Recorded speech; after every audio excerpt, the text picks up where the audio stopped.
കൂട്ടങ്ങളെ സ്വന്തം മക്കൾക്കൊപ്പം ചേർത്തുപിടിക്കുകയാണ് തിരുവനന്തപുരം നെയ്യാദാം സ്വദേശികളായ ജിഷയും ഭർത്താവ് സജിയും. വർഷങ്ങളായി തേനീച്ച വളർത്തലിലൂടെ മാത്രം വരുമാനം കണ്ടെത്തി ജീവിതം മുന്നോട്ട് നീക്കുന്ന ഇവർ ജീവിത പ്രാരാബ്ധങ്ങൾ കാരണമാണ് ഇത്തരമൊരു സാഹസത്തിന് മുതിർന്നത്.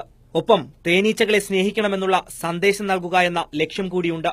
എന്റെ പ്രധാന ഉപജീവന മാർഗ്ഗം ഇത് മാത്രം തന്നെയാണ്. ഇതിൽ കൂടെ തന്നെയാണ് ഞാൻ ഉപജീവന മാർഗ്ഗം നടത്തുന്നത്. അപ്പൊ അതും കൂടെയാണ്. പിന്നെ ഈ പണിയോടുള്ള ആത്മാർത്ഥയും സ്നേഹവും എല്ലാവരും വച്ച് പുലർത്തണമെന്നുള്ള ഒരു ബാധ്യത ഉള്ളതുകൊണ്ടാണ് ഞാനിങ്ങനെ ഇത് നടത്തുന്നത്. സ്വന്തം മുഖത്ത് തേനീച്ചകൾക്ക് കൂടൊരുക്കി തെരുവുകൾ കൂടി സഞ്ചരിക്കുമ്പോൾ നാം ഭയക്കുന്ന ഈ കുഞ്ഞനീച്ചകളെ സ്നേഹിക്കാൻ പഠിപ്പിക്കുകയാണിവർ. നാട്ടുകാർക്ക് തേനീച്ചകളെക്കുറിച്ച് ബോധവൽക്കരണം നടത്തുക മാത്രമല്ല, സ്വന്തം മക്കളെയും മധുരമുള്ള തേൻ തരുന്ന ഈ ഈച്ചകളെ സ്നേഹിക്കാൻ പഠിപ്പിക്കുകയാണിവർ. ഭൂമുഖത്തു നിന്നും തേനീച്ചകൾ അപ്രത്യക്ഷമായാൽ തുടർന്നുള്ള 4 വർഷം മാത്രമേ മനുഷ്യായുസ്സുണ്ടാകൂ എന്ന ഐൻസ്റ്റീന്റെ വാക്കുകളാണ് ഇവരെ തേനീച്ചകളോട് ഇത്രയും അടുപ്പിച്ചത്.